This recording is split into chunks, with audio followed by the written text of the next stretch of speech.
What is going on, Headliner Nation? Hopefully everyone's doing well out there today, where we have our quick and dirty top 30 wide receivers here for Week 17 fantasy football, the fantasy football championship for so many people. But it's also like giveaway Thursday. It's time to announce the winner of last week's signed jersey, Calvin Ridley. We're giving this away in this show here today. How about the winner of the signed Justin Herbert Funko Pop? This has been a month-long giveaway. I said I'd announce it the week of Christmas. It's the week of Christmas, so let's pick a winner for this. And then I have yet another item that I want to give away in this show that I can announce in next week's shows. So let's go ahead and start off first with the Calvin Ridley signed jersey. We were hoping that he would pop off last week. After the first half of that ball game, we were all absolutely terrified, but the second half he came through and helped take people to a fantasy championship. So the winner, who was randomly selected out of a ton of people who put in for it, was Tishel Clausen 47. Said, Santa Jake,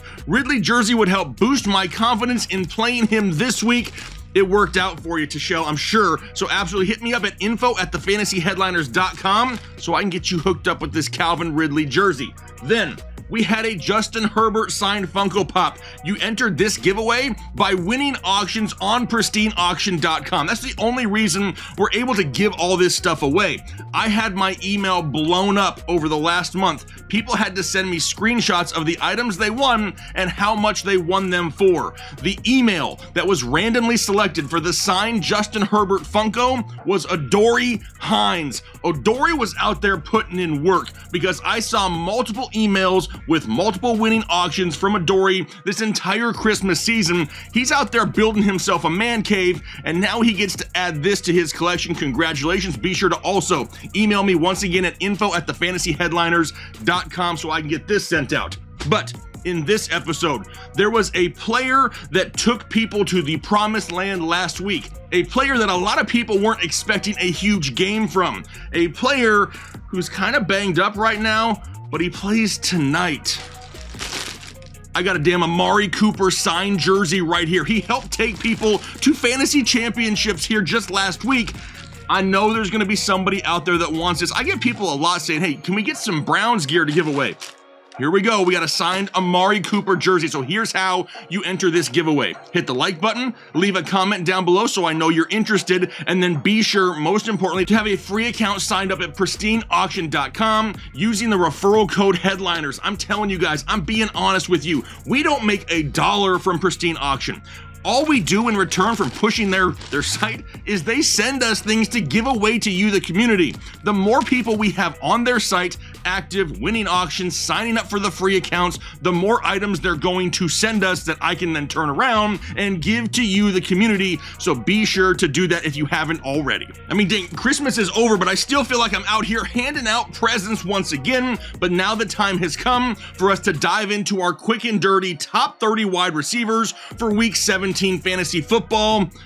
And Old Faithful back on top of the list for me here this week, it's Justin Jefferson.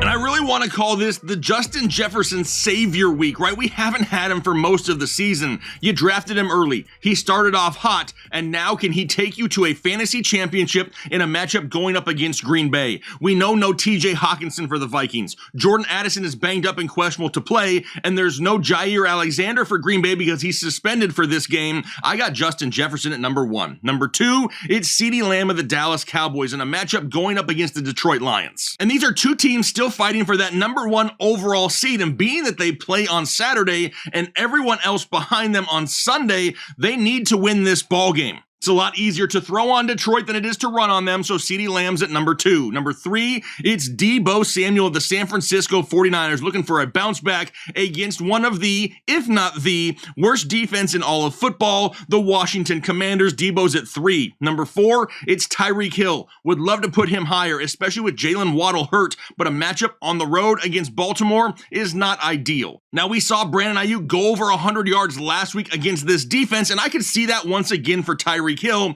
I just don't know if I see a huge explosion game, even though I would love to see it. Number 5, it's Amon-Ra St. Brown of the Detroit Lions going up against those Dallas Cowboys, that matchup we just mentioned with CeeDee Lamb. They need to win this ball game. They've won the North. They've returned to the playoffs, and they need to win this game to have a shot at that number 1 overall seed, so Amon-Ra's at number 5. Number 6, it's A.J. Brown in a great matchup going up against the Arizona Cardinals. Now, I don't know about you, but a Philly team that needs to win to have a chance at that number 1 overall seed at home against the Cardinals, I like A.J. Brown at number 6. Number 7, it's Mike Evans of the Tampa Bay Buccaneers going up against New Orleans. There's no Marshawn Lattimore, so we don't have to worry about Mike Evans as much, who's been on an absolute tear this season. He's at number 7. Number 8, it's Chris Olave. It was great to see him force-fed targets in Week 16. I expected again against a poor secondary in Tampa Bay. I got Olave at 8. Number 9, it's Puka Nacua had an absolutely ridiculous Week 16. Now he gets another great matchup going up against the New York Giants. Both him and Kupp can coexist in this offense, and they're both seeing 10-plus targets a game. Puka's at 9. Number 10, it's Brandon Ayuk in that great matchup going up against Washington. If he can get 100 yards on Baltimore, imagine what he could do against Washington. Got him at 10. 11, Devontae Smith in that must-win game for that number 1 seed going up against Arizona at home in Philly. Devontae Smith's at 11. 12, it's Cooper Kupp, the teammate of Puka Nacua. The matchup really is that great going up against the New York Giants, so Kupp's at 12. 13, DK Metcalf, Seattle Seahawks, still the big play guy in this offense going up against Pittsburgh. Now, we saw T. Higgins have a pretty big game against those Steelers last week, and DK can do the same. Got him at 13. 14, this is where we've dropped Stephon Diggs in a matchup going up against New England. It's easier to throw on New England than it is to run on New England, but a lot of people are severely disappointed, myself included, in Stephon Diggs here second half of the season, where he's like wide receiver 55 overall. But when you get to this point of the rankings, a lot of these guys have some inherent risk, so Stephon Diggs at 14. 15, it's Rashee Rice, Kansas City Chiefs. His target share is increasing. We wanted to start him every week when he was seeing 9 targets a week. Now he's up inside the double digits in a matchup going up against Cincinnati that can be had through the air. Rashee Rice is at 15. 16 is DJ Moore, Chicago Bears in a matchup going up against Atlanta. It's not a great matchup going up against Atlanta. Atlanta's defense can really limit the passing game of their opponents. But that's kind of built into this ranking already. If it was a better matchup, he'd be up inside the top 10 again. I've dropped him down to 16. 17 is where I have T. Higgins, a very difficult matchup here this week going up against Kansas City. We just saw Kansas City basically shut out Davante Adams a week ago, so we have to limit expectations slightly with T. Higgins, got him at 17. 18, this is where Davante Adams is in a matchup going up against Indianapolis. Not a cream puff matchup at all. And with the way this season has gone for Davante Adams, he really is more of a top 20 wide receiver than a top 10 wide receiver, so he's sitting at 18. 19, this is where I have Calvin Ridley, and I would love to put him higher. But as of right now, we do not know for sure if we're going to have a 100% healthy Zay Jones. We do not know if we're going to have a healthy Trevor Lawrence, who's suffering with an AC joint sprain in his throwing shoulder. And on top of all of that, this is one of the most difficult matchups for opposing wide receivers going up against the Carolina Panthers, so Ridley's at 19. 20, this is where I have Amari Cooper, and all eyes are on Amari Cooper, but this matchup isn't great. He's going to be covered in sauce, and he's dealing with a heel injury. As of right now, he's questionable to play, but he's coming off that ridiculously huge Week 16. So many people want to throw him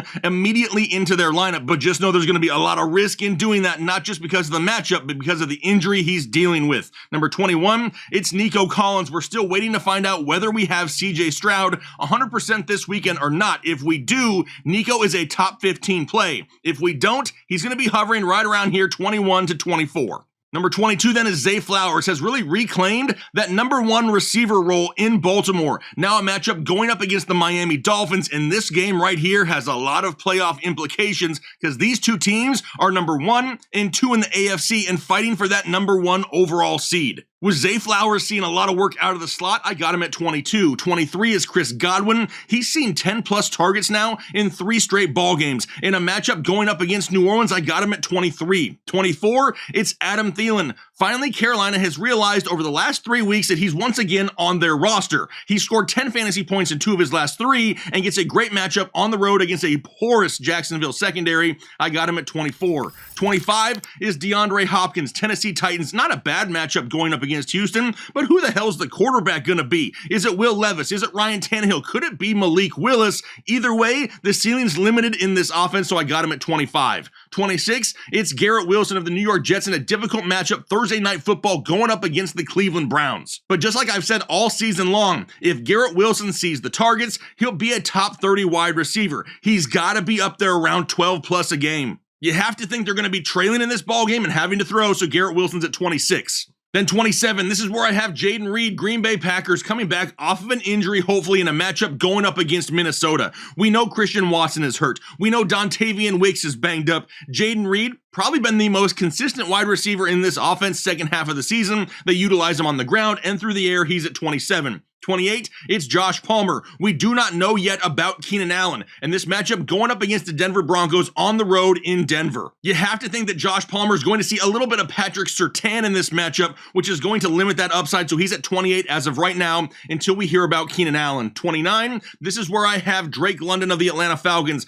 This dude should be a mainstay inside the top 20, but for whatever reason, Arthur Smith in the Atlanta Falcons offense will not throw him the ball consistently. The dude is barely out targeting Van Jefferson, and Jonnu Smith is seeing more volume than him right now on the road in Chicago in what could be a decent matchup. Given that they're not giving him the volume, he's at 29, and then 30, it's George Pickens. Part of me hopes that Mason Rudolph gets another shot on the road in Seattle and just continues to throw deep balls to George Pickens. Because for whatever reason, Kenny Pickett and Mitch Trubisky did not. What we saw in week 16 from George Pickens is what we've been talking about all season long. He possesses that ability each and every week, but they don't give him chances each and every week. In a good matchup, I got him at number 30. But just like I always do, I'm a man of the people, so here we have a few guys on the outside looking in. And just a reminder, after you hit number 25 or so in the rankings, there's a good group of 15 wide receivers that could make a viable argument to be inside the top 30. They're all that close. In this list, though, I wanted to start off with all the guys that we're really paying attention to due to injuries. Michael Pittman still in concussion protocol. Courtland Sutton still in concussion protocol. Now, if Pittman gets cleared, he'll be up inside my top 15. How about Courtland Sutton? More of a top 25 play, just because we do not know if Jarrett Stidham is going to lock onto him in the red zone like Russell Wilson did. How about Jordan Addison? He's limited with an ankle injury right now, but Justin Jefferson, KJ Osborne, they're going to have an opportunity to go ham. Keenan Allen, waiting to find out if Keenan Allen can return this week going up against Denver. If he does, he's a top 15 play. How about Terry McLaurin? Not dealing with an injury, but he is dealing with a new quarterback. It's going to be Jacoby Brissett and not Sam Howell in a difficult matchup going up against San Francisco, but it is easier to throw on San Fran than it is to run on them. Tyler Boyd, you know he's going to see an increased target share with Jamar Chase hurt. Noah Brown, he could definitely climb this list if we know we're going to have CJ Stroud back. Brandon Cooks in that matchup going up against Detroit doesn't see a whole lot of volume, but does have that big playability. Jackson Smith and Jigba of the Seattle Seahawks going up against Pittsburgh. Really the reliable number 2 in this offense right now. No, Tyler Lockett hasn't completely disappeared. He's a little bit further down this list, but they're kind of fighting with each other for their potential ceiling. How about Jacoby Myers? Can he bounce back this week going up against Indianapolis? KJ Osborne, who we just mentioned just a little bit earlier. Here's Tyler Lockett on the list. Deontay Johnson in that matchup going up against Seattle. You know that at any time Deontay Johnson can see 10 plus targets in a week. How about Jerry Jeudy? If we do not have Courtland Sutton, if he cannot make it out of the concussion protocol, you have to think that Jerry Jeudy's going to see enough targets to at least become a flex option. And then Rashid Shaheed, a little bit more of a gut call here for me. Not somebody with any safety whatsoever, but they're going to have to throw the ball this week in New Orleans. And going up against that Tampa Bay secondary, the big plays could be there this week for Rashid Shaheed. He's just not a safe play, a little bit more of a high upside gamble. But that's going to go ahead and do it for my quick and dirty top 30 wide receivers here for week 17 fantasy football. Let's go ahead and get those lineups set. Let's lock it in, and let's walk away with a ton of fantasy football championships here this week. Now, as just a reminder, maybe you play in week 18 and you're worried that no one else really does. Well, you're right. Not a lot of people do, but we're still going to be here pumping out content to make sure all members of Headliner Nation have a chance to walk away with some titles. But I'm going to go ahead and get out of here for the day. Hopefully you guys enjoy the rest of your day, but most importantly, do your part to make the world a better place.